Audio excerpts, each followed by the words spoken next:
ਵਿਛੜ ਗਿਆ ਮੇਰਾ ਦਿਲ ਦਾ ਜਾਨੀ ਤੇ ਮੈਂ ਪੱਖਾਂ ਵਾਂਗਰ ਰੁਲ ਗਈ ਫੁੱਲਾਂ ਨਾਲੋਂ ਨਾਜ਼ੁਕ ਜਿੰਦੜੀ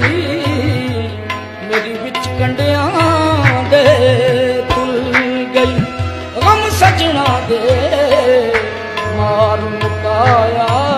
ਤੇ ਮੈਂ ਰੱਥਰੂ ਬਣ ਕੇ ਡੁੱਲ ਗਈ ਇੱਕ ਮਾਇਆ ਤੇਰੀ ਯਾਦ ਨਾ ਭੁੱਲਦੀ ਬਾਕੀ ਹਰ ਸ਼ੈ ਜਗ ਦੀ ਭੁੱਲ ਗਈ ਇੰਜ ਵਿਛੜੇ